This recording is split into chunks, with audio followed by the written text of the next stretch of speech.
টাকা আছে কিন্তু ব্যবসা করতে পারছেন না? 3টি আইডিয়া জেনে নিন।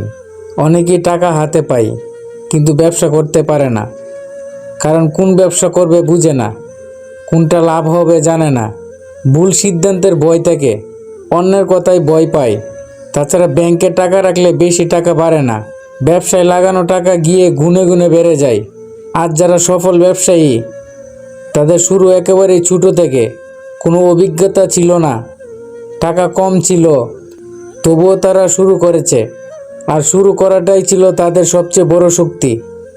অনেকেই ভাবে আরও একটু টাকা জমাই, তারপর শুরু করব, কিন্তু সেই আর একটু বলতে বলতে তার জীবনটাই শেষ করে দেয়। আর একটা কথা মনে রাখবেন, ব্যবসা শুরু হয় সিদ্ধান্ত থেকে, আর বড় হয় অভিজ্ঞতা থেকে, সফল হয় ধারাবাহিকতা থেকে। আর হ্যাঁ, আপনিও পারবেন, আপনাকে শুধু পা বাড়াতে হবে। আজ থেমে গেলে আগামীকালকেও একই জায়গায় থাকবেন। আজ শুরু করলে আগামীকাল নিজের অবস্থান বদলাবেন।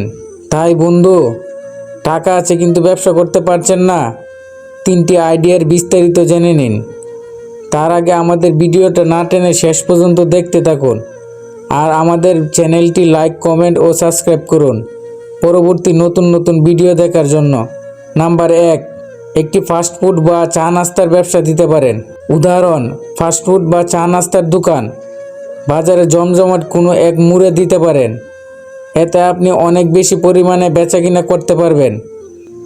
অথবা কোনো স্কুল, অফিস, শপিং মলের সামনে ফাস্টফুড বা চা নাস্তার দোকান দিতে পারেন। এতে আপনি বেচাকিনা করে অনেক টাকা লাভবান হতে পারবেন, কারণ এসব দোকান বিশেষ করে স্কুল, অফিস, শপিং মলের সামনে ভালো চলে। আপনি কীরকম ফাস্টফুড বিক্রি করবেন? Chicken burger, beef burger, egg sandwich, veg sandwich, এসব ফাস্টফুড কোথায় বেশি চলে তা জানতে পারেন?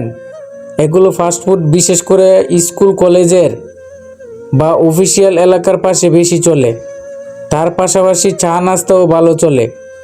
তাছাড়া মিনি পিৎজা বিশেষ করে স্কুল, কলেজের ছাত্রছাত্রীরা বেশি খেয়ে থাকে। নাম্বার 2, রেন্টাল ব্যবসা বা ভাড়াভিত্তিক ব্যবসা দিতে পারেন। রেন্টাল ব্যবসা বা ভাড়াভিত্তিক ব্যবসা হচ্ছে এমন একটি ব্যবসা যেখানে আপনি কোনো পণ্য, সামগ্রী বা সেবা নিজের মালিকানায় রেখে অন্যদের কাছে ভাড়া দিতে পারেন, এবং এর বিনিময়ে আপনি নির্দিষ্ট পরিমাণ একটি অর্থ পাবেন। তাছাড়া রেন্টাল ব্যবসা বা ভাড়াভিত্তিক ব্যবসার মধ্যে আপনি কোন পণ্য নিয়ে ব্যবসা করবেন তা প্রথমে নির্ধারণ করুন। ডিএসএল ক্যামেরা, মিউজিক বা বাইক, রিক্সা বা ভ্যান নিয়ে ব্যবসা করতে চান? উদাহরণ 1, যেমন আপনি ডিএসএল ক্যামেরা, মিউজিক কিনে অনেক বিয়ে বাড়ির অনুষ্ঠানে বা প্রোগ্রামে ক্যামেরা, মিউজিক ভাড়া দিয়ে অনেক টাকা উপার্জন করতে পারবেন। আর তাছাড়া ডিএসএল ক্যামেরা, মিউজিক 50 থেকে 1 লক্ষ টাকার মধ্যে আপনি কিনতে পারবেন। 2, আপনার জানতে হবে যানবাহন ক্ষেত্রে কোন কোন জিনিসগুলো বেশি চলে, বা আপনার এলাকার মানুষ কোন কোন জিনিস বেশি ভাড়া নেয় তা জানতে হবে। তাছাড়া আপনি যেন 50 থেকে 1 লক্ষ টাকার মধ্যে জিনিসগুলো কিনে ভাড়া দিতে পারেন, যেমন বাইক, রিক্সা, ভ্যান, বিশেষ করে এগুলোর জিনিস ভাড়া দিয়ে আপনি অনেক টাকা ইনকাম করতে পারবেন।